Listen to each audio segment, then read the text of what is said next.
বৌমা, ও বৌমা, এসো দেখি বাছা, আমার পাশে এসে একটু বসো।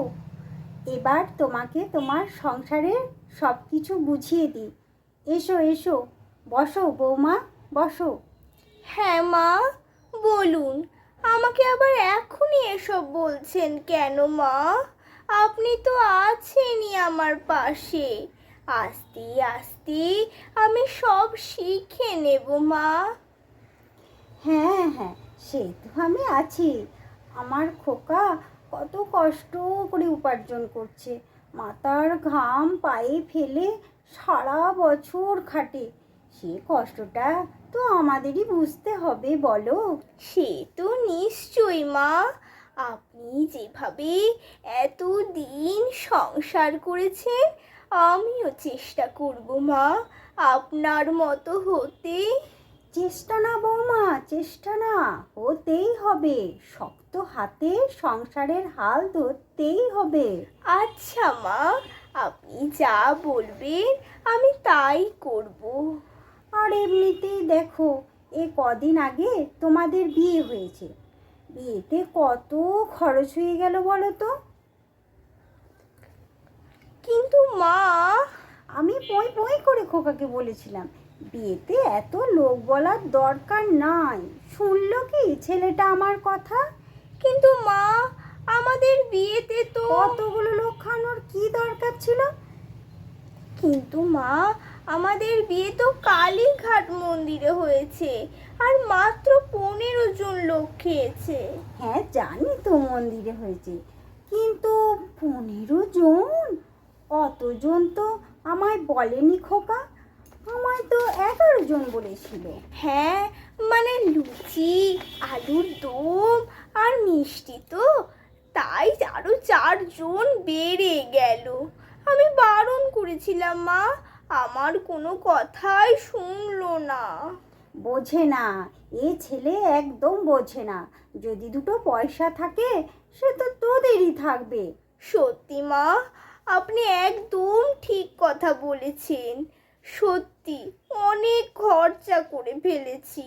আচ্ছা শোনো, যা গেল তা তো আর ফিরে পাবে না। তাই এবার থেকে তোমাকেই বুঝে চলতে হবে, ঠিক আছে? মা জানেন, বিয়েতে না আমার মামাকে আসতে বলা হয়নি, তাই সামনের সপ্তাহে না মামা আমাদের বাড়ি আসবেন?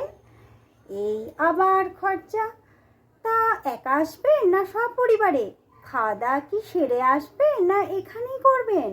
মামা বলল, বিয়েতে তো যেতে পারলাম না, তাই প্রেজেন্টেশনটাও দেওয়া হয়নি, তা তোকে দেখেও আসবো আর গিফটটাও দিয়ে আসবো।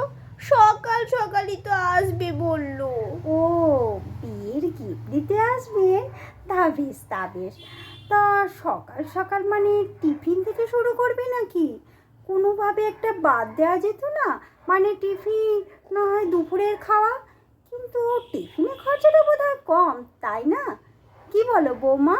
কিন্তু মামা যে বলল, দুটা তোর বাড়িতে একেবারে কবজি ডুবিয়ে খাবো। উফ, খুব বুদ্ধি করে সংসার চালাতে হয় বুঝলে, না হলে সব ভেসে যাবে। কি হবে মা? আমি যে কিছুই বুঝতে পারছি না মা। আপনি একটা উপায় বার করে দিন না মা। তা তো বার করতে হবেই মা। তবে শোনো, মামা আসলে চা চাইবার আগেই বড় গ্লাসের 1 গ্লাস শরবত করে দেবে। চা দিয়ে তো আবার বিস্কুটও দিতে হবে, তাই আগেই শরবত করে দেবে। নুন, চিনি আর লেবু দিয়ে মা। আরে না না, আমি ওই পাশের মন্দির থেকে হরিলুটের বাতাসা এনে এনে কৌটো ভর্তি করে রেখেছি, তাই দিয়েই শরবত করবে।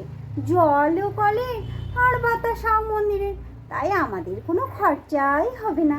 মামা যে দুধ চা খেতে খুব ভালোবাসেন। সে কি বৌমা, তুমি তোমার মামার শরীরের ব্যাপারে একদম সচেতন নও। মামাকে বোঝাবে কেমন? তাছাড়া বুঝতেই পারছো চায়ের কত খরচা, গ্যাস, চিনি, চা পাতা, দুধ, উফ বাবরে। ঠিকই বলেছেন মা, আমি না মামাকে বুঝিয়ে টিফিনে কি দেবো মা?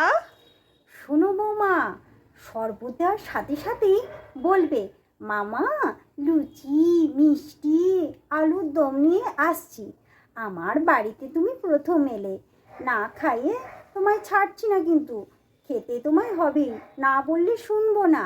লুচি দেবো মামাকে? লুচি? ফুলকো ফুলকো লুচি দেবো? আরে দাঁড়াও, ভালো করে তো শোনো।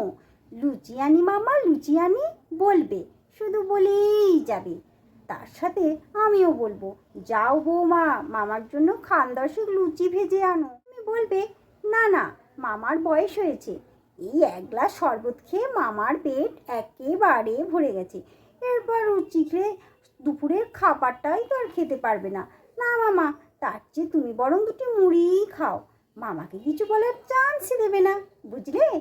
কি তো বাবা, মা, আপনি কি সুন্দর একটা প্ল্যান করেছেন তো।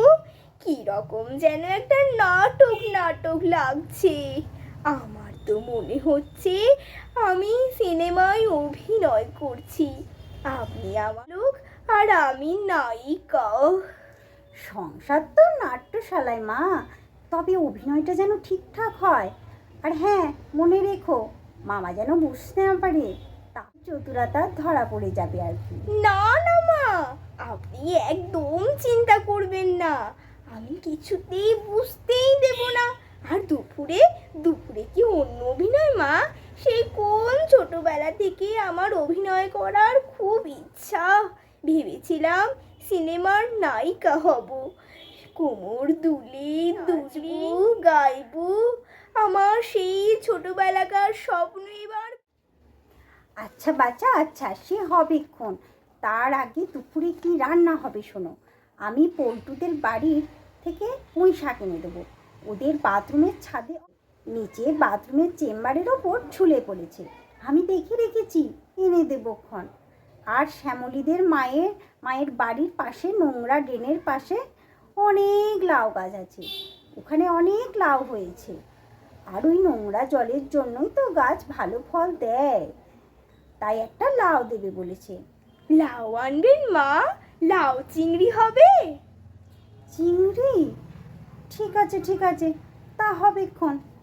আমি বাজার থেকে 100 গ্রাম ছোট ছোট চিংড়ি মাছ এনে দেবো, তবে মনে রেখো সব দেবে না, 25 গ্রাম দেবে আর 75 গ্রাম রেখে দেবে, চিংড়ির গন্ধে লাউ একেবারে জমে যাবে, আমরা না হয় ওই গন্ধ শুকিয়েই খেয়ে নেব।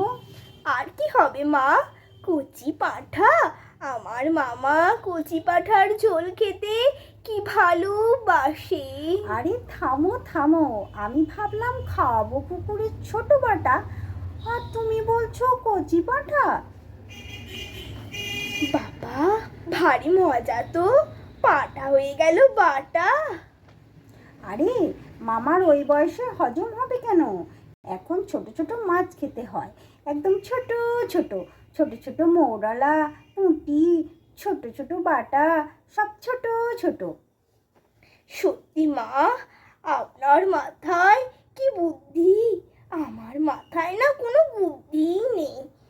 আপনি আপনার মতো আমাকে শিখিয়ে পড়িয়ে নেবেন তো মা?